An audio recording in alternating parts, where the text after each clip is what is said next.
2 Vanderbilt and 21 Notre Dame. What do you see that sticks out to you in this group? You know, the one thing that I noticed, the first thing I noticed, was there are 5 new additions to the poll. Mm-hmm. We got Oklahoma State, Princeton, BYU, Villanova, and Penn State. Of note about Villanova, this is the lowest Villanova has been ranked in the preseason poll since 1998, when Nova came in 25th. Yeah. But Kyle, that turned out okay for the Wildcats. They won the national championship that year. That's not a bad result. No, not at all.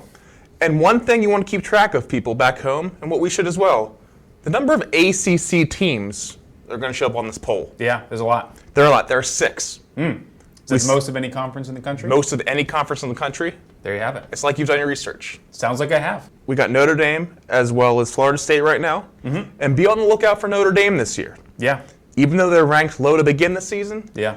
they got NCAA 10K champ Molly Seidel. Yes. She had a great race in Eugene. And they added 2, I got excited, 2 5-star recruits. Yeah, so that's pretty important. Expecting big things out of them this year. So let's move on to the next group of 10 here.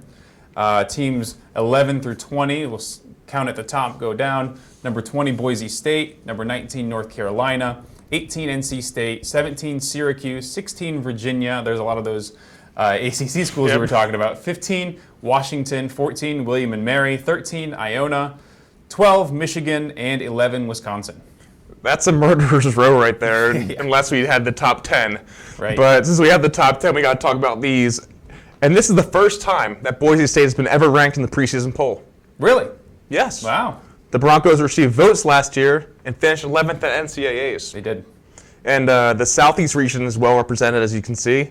There are 4 in the mix. Mm-hmm. We've got North Carolina at 19, NC State at 18, Virginia at 16, and William and Mary at 14th. And now, this is a big one. Washington comes in at 15th, and this is the 12th consecutive season that the Huskies have been ranked in the preseason poll. And, you know, they're one of 2 women's teams, count them, 2 women's teams, to return all 7 runners from last year's NCAA meet. Have we seen the other one yet in these rankings? We have not. Okay. They might be coming soon. They might be coming soon. Tyler, anything else to add? Actually, yes. You know, we have 2 Big Ten teams, Michigan and Wisconsin. Michigan returns 5 of 7 runners and welcomes the Meyer twins from Duke as transfers. Yeah. And Wisconsin, be on the lookout. Don't forget about Aaron Finn. They bring Aaron Finn back from injury and Shannon Nosika as well. Exactly. So they're going to be good to watch. So there's talent, and they were the number 1 last year. Right. Preseason number 1 for them. And Wisconsin. Yes. They're bringing back a healthy roster, as well as the national runner-up individual last year, Sarah DeSanza.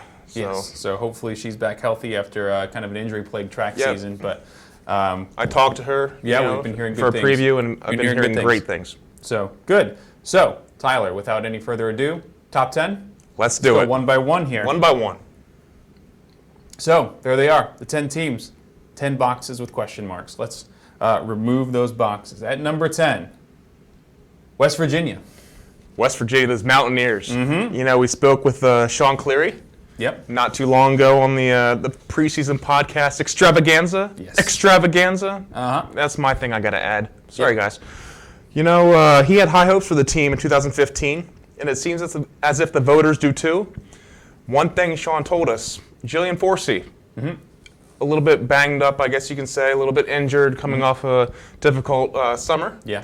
But if she gets back up to speed, and there's no doubt that she will, the Mountaineers can make some noise. They're a team to watch. Okay, number 9, Arkansas Razorbacks.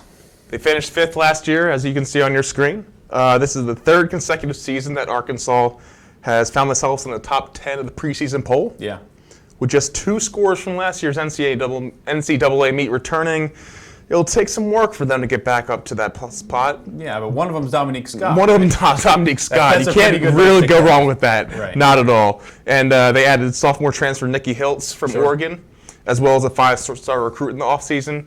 So if anyone can do it, it's going to be the Razorbacks. All right, so number 9, Arkansas. Let's move on to number 8, where we have the Providence Friars, the 2013 national champions. And you know how I said Washington was one of 2 teams to return all 7 runners from last year? I do remember that.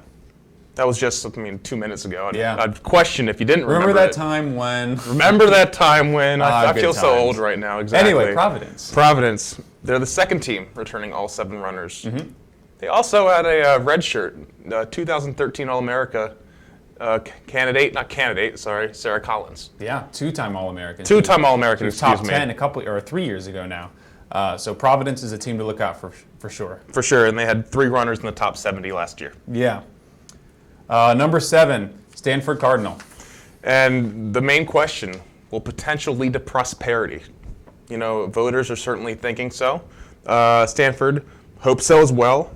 Freshman sensation Elise Cranny returns after a tremendous cross-country season last year.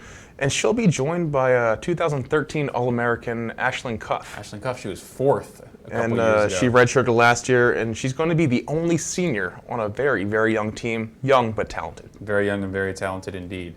Number 6, the Oregon Ducks. The Oregon Ducks bring back 6 of their 7 runners from last year's NCAA meet, 5 of whom finished in the top 100. And this is Oregon's 8th appearance in the top 10 in the past 8 years. Yeah, they got great pack running out there in Eugene. Plus, they hope to add in Sarah Baxter for some more top-end power. So we'll see how that goes for them. Number 5, Georgetown Hoyas. The 2014 Mid-Atlantic Regional Champion is back in the preseason top 5 for the 2nd consecutive year. Now, the Hoyas returned 5 runners, including 2 All-Americans, and added a 5-star recruit in the offseason to boot. Not bad. Not bad. Not bad. When you're Georgetown, you can do that. Yeah, absolutely. Number 4, remember, top 4 teams podium at NCAA. So these are your projected podium finishers in the very, very, very early going in this season. Let us know what you think. Number 4, Colorado. Voters saw Colorado's potential and tabbed them 4th. As you can see, the Buffaloes only lost 1 of their 7 runners last year to graduation. And they added 2 5-star recruits in Danny Jones and Brianna Schwartz. And they brought in a transfer from the University of Georgia. This is Colorado's 6th time in the preseason top 5, but only their first appearance in that since 2006. There we go, looking for a good showing from the Buffaloes this year. Moving on to number 3 is defending national champion Michigan State. There's going to be a new team to beat in the nation after indeed. those reigning national champs slid 2 spots. It seems as if the dynamic 1-2 punch of All-Americans doesn't go as far as it used to. Right? Inflation. I know. Those All-Americans, Lindsey Clark, Rachel Schulist, both of them were top 11 a year ago. They lose a lot of people to graduation. Last year, the stars kind of aligned for them. Lost 3 of their top 5. Exactly. So, Walt Drenth is, he's confident they can reload and get back onto the podium, maybe even challenge for the national title. They start out at number 3. Moving on to number 2, the New Mexico women.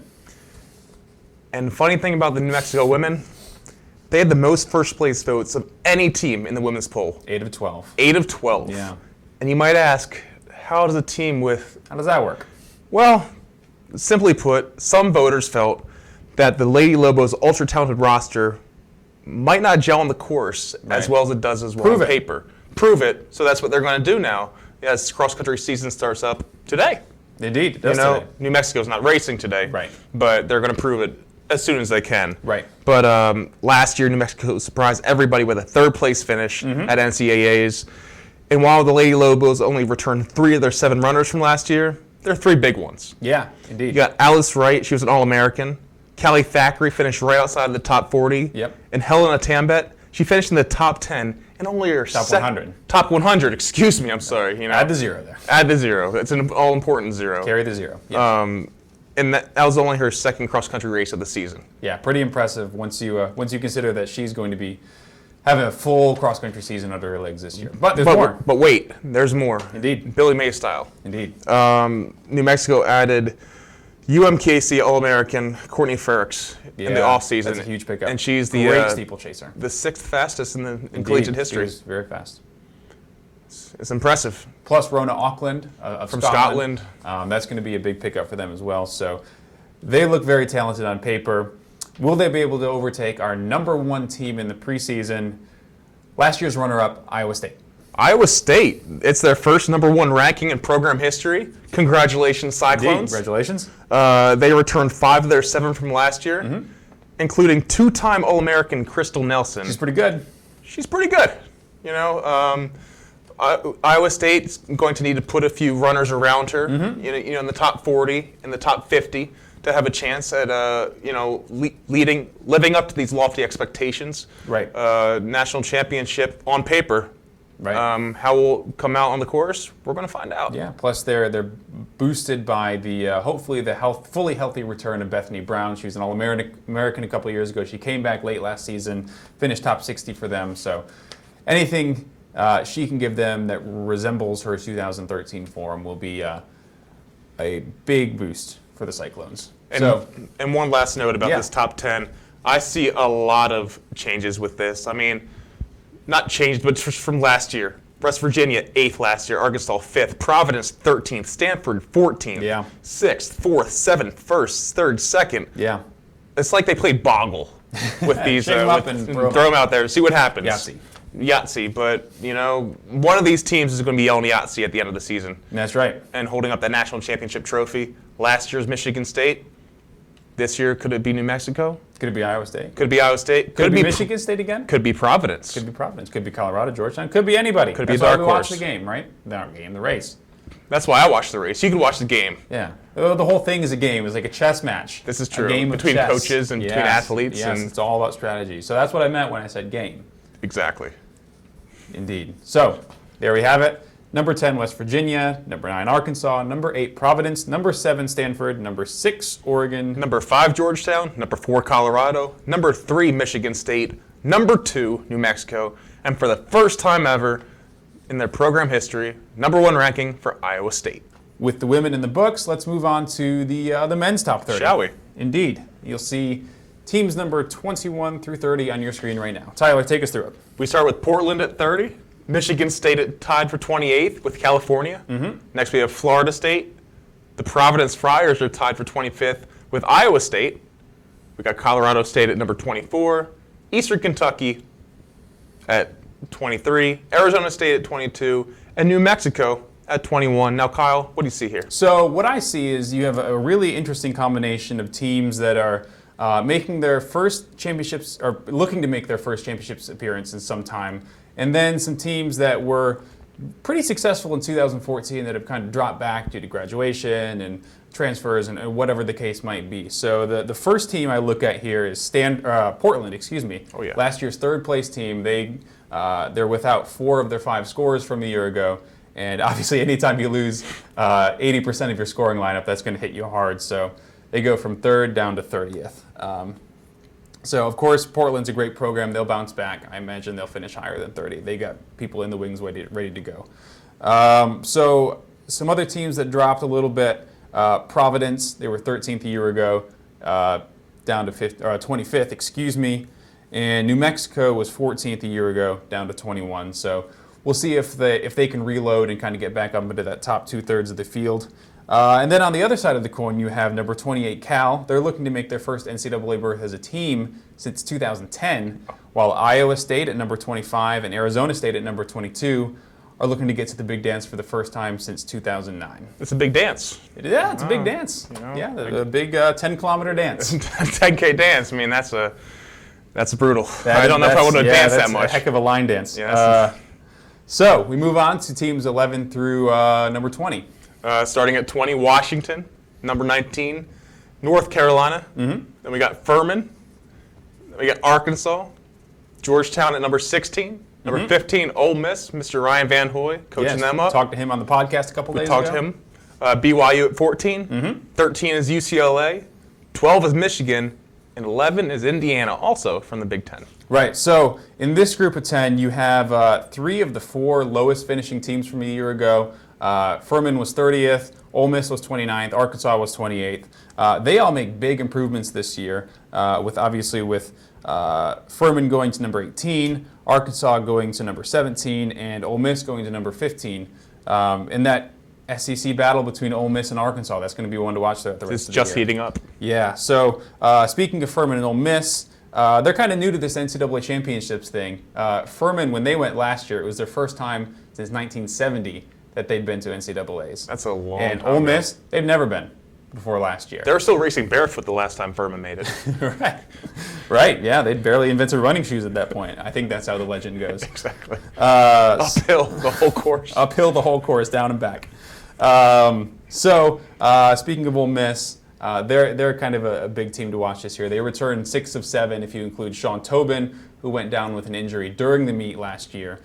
Plus, they had a bunch of transfers. MJ Erb from Syracuse was an All-American a year ago. So expect big things from them. And then the other thing I want to make note of is take a look at number 13 and number 12 with UCLA and Michigan. Those are 2 of the 3 teams in the country who return all 7 runners from NCAAs a year ago. But Kyle, have we seen the next one? We have not seen the third. Oh my goodness. So we will get to the third in just a moment as we move into our top 10 countdown. One thing I'm noticing about this, Kyle. Yeah, sure. There's a lot of potential here. Yes. You know, that's what they're seeing with the Furmans, the Arkansas, the Ole Misses. Yes. You know, UCLA's, Michigan's, heck, put them all out there. Yeah, absolutely. Potential's the name of the game, and that's often what wins championships. It is indeed. Potential and realizing that potential. And realizing that more important. potential. So. And that comes down to the coaches and the athletes for getting those workouts in, staying healthy. All those coaches we spoke to in the preseason podcast spoke about staying healthy throughout the season. Staying healthy and experience, which is, UCLA, Michigan, teams like that have in abundance. So another thing I want to point out, Pac-12 has 7 teams in the top 30, and 2 of them are here. We saw a couple of them on the slide before, and I imagine we'll see a few more of them. We'll see a few. As we go into the top 10 countdown here. So here's the 10 boxes. We're 10 boxes. Take away those boxes and reveal the logo underneath. Let's reveal the logo for number 10.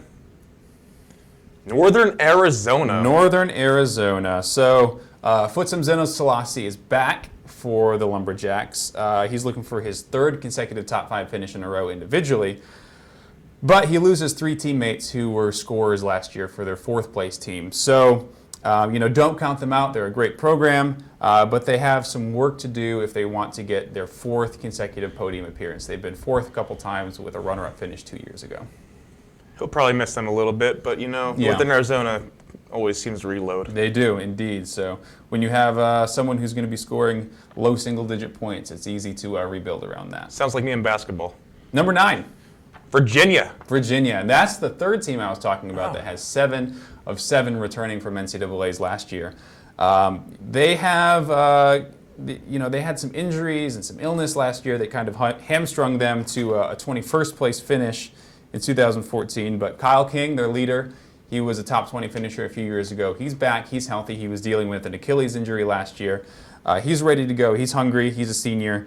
And Virginia is the reigning Southeast champ, and I think they're going to make a big improvement from 21st, maybe 9th, maybe higher. Who knows? We spoke to Pete Watson we on did that speak to Pete preseason Watson on the podcast. QAC preview podcast extravaganza. I probably mixed up the words there, but it doesn't matter. You get the gist. Extravaganza. Extravaganza. That's the key part. That is the key. So, moving on. Number 8. Number 8. Iona, the Gales. The Gales of Iona. So there's a lot of talent here with the Iona Gales. Gilbert Karui was kind of at the head of a pack of 3 runners who finished between 60th and 76th last year. And they're going to be also looking for, they had an off day from Kieran Clements a year ago. He finished way back in the 170s. He's an All-American type talent for sure. So they get him up there with the rest of the pack. And they have a lot of talent to, make for another podium run. They were 8th a year ago. Moving on to number 7, we have the Villanova Wildcats. So Villanova, 3 of 4 scorers back from, 3 of their top 4 scorers, back from a year ago when they finished 7th place in 2014. They're led by Patrick Tiernan. He's a 2-time All-American. He was top 10 a couple years ago.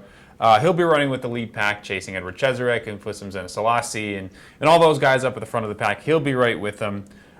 So last year's 7th place finish for Villanova, a very storied program. That's their best finish since a 6th place effort in 2000, Y2K.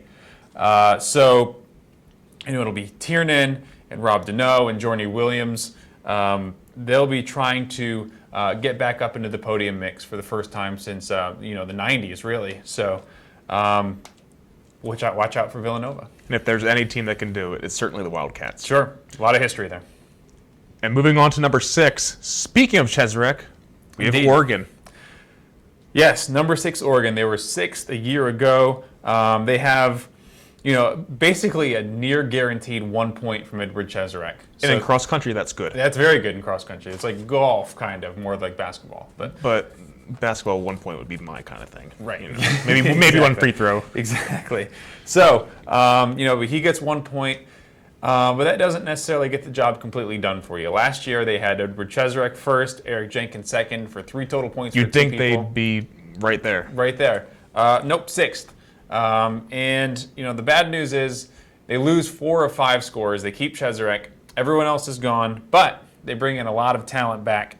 Blake Haney, Jake Linegang, Jeremy Elkame, a couple top recruits, Matthew Maton, Tanner Anderson. There's a lot of talent to try to run with Cheserek this year, get up into that All-America mix, and I wouldn't be surprised if Oregon finishes a little bit higher than 6th at the end of the year. And speaking of storied programs, that's Oregon right there. Indeed, it certainly is. And moving on, Kyle, we have 2 teams tied for 4th. Yes, 4. That's an important number. Again, remember podium teams 1, 2, 3, 4. So, but you can only have 1 4th-place team on the podium. Right, and we have 2 tied for 4. So unless they go on top of each other's shoulders. Yeah, they could go on top of each shoulders. But, yeah. But anyway, first team. The first team are the Wisconsin Badgers, coming off a 10th place finish last year. Yeah, so they were 10th a year ago. Super, super young team. Malachi Strobiljan was 10th a year ago as a sophomore. And he was kind of the veteran leader on that team almost to a degree. They had 4 freshmen who were in the top 7 for the Badgers last year. They had Morgan McDonald, Ryan Cromer, Carl Hirsch, Joe Hardy. All of them have another year under their belt. And, look for these young Badgers to make a run at the podium, not just this year, but also next year and into the future as well. That's good continuity and good depth. Indeed, for the Badgers. Coming in also in a tie for 4th, Oklahoma State Cowboys. Yes, indeed, Oklahoma State. They were 9th a year ago. It seems like just yesterday they won 3 out of 4 national titles. But the last of those titles came in 2012, and most of those teams' top runners have moved on. There's some of the guys who were younger at that point have moved up, taking a leadership role. Craig Nowak was 16th a year ago. Fabian Clarkson, Brian Golke, both top 100 finishers. They trained with those teams. They know what the championship culture is all about. So be ready to see Wisconsin get back up on the podium. And if there's anyone that can reload, it's going to be the Cowboys. Yes, certainly is.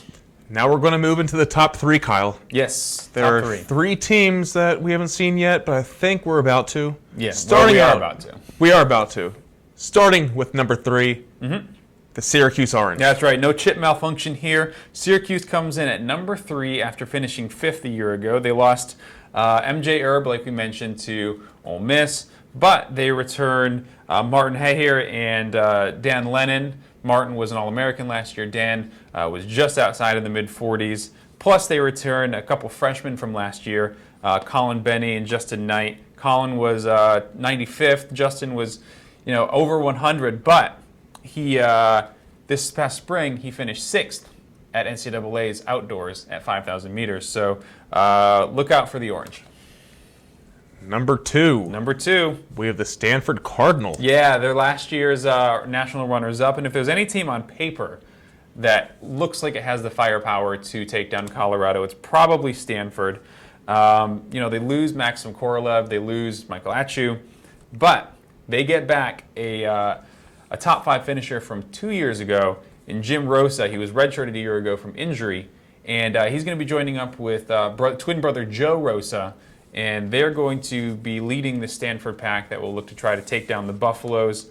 He'll be running with 20th place Sean McGorty, fellow All-American Sam Wharton, top 70 finisher in Garrett Sweat, and, if all goes according to plan, a couple of freshman phenoms in Grant Fisher and Alex Osberg. The question that we have for both Stanford teams, as I asked earlier, can potential lead to prosperity? Indeed. We're going to find out. Indeed. But, Kyle, if the Cardinal are going to be national champions, yes, they got to beat the 2-time back-to-back defending champion Colorado Buffaloes. Yeah, I don't think anyone's surprised to see Colorado here in this spot. National champions 2013, 14, preseason unanimous number 1 this year. They have 4 All-Americans back from last year. That's just ridiculous. You have 5th place Amar Musa, 7th place Ben Sorrell, 24th Connor Winter, 35th Pierce Murphy. Plus, they bring back from 2 years ago a top 20 finisher in Morgan Pearson, who redshirted a year ago. I mean, it's just embarrassing how much talent Mark Whitmore has assembled up in Boulder. When you can redshirt an All-American and still just steamroll everybody last year at NCAAs. It's amazing. It's amazing and impressive, but that's also why they run the races. Yeah, it is. You never know what could happen to those guys on the course or over the course of a season. Indeed. So they'll be going for back-to-back-to-back titles for the first time since Arkansas did it in 98, 99, 2000. And we mentioned Oklahoma State. They were the last team to attempt to do it. They were going for 3 in a row in 2011 when they were upset by none other than Wisconsin, the team with whom they're tied at number 4. So, there you have it. Kyle, Men's top 10. Any last thoughts on the top 10? It's going to be a heck of a race, that's for sure. All these top bottom row of teams here, 1, 2, 3, 4, 4. All of them have a lot of potential to, I don't know if anyone's going to catch Colorado. We'll see later this fall. They can certainly try. They can certainly try. That's what they'll be doing. But watch out for these 4 teams lining up behind Colorado in the national rankings. So to recap: 10 Northern Arizona, 9 Virginia, 8 Iona, 7 Villanova, 6 Oregon, tied for 4th. Wisconsin, tied for 4th. Oklahoma State, 3 Syracuse, 2 Stanford, and number 1, the back-to-back reigning national champions, Colorado. That's exactly right. So there you have it, guys. There is your men's and women's preseason top 30 for NCAA Division I cross country. Thanks for tuning in. Let us know your thoughts on the rankings. You can let us know on Twitter at USTFCCCA, on Facebook USTFCCCA. I think I put an extra C in there. Doesn't matter. Or drop us a line, media@USTFCCCA.org. Tyler? I think it's time to start the season. I think it is too. See you guys later.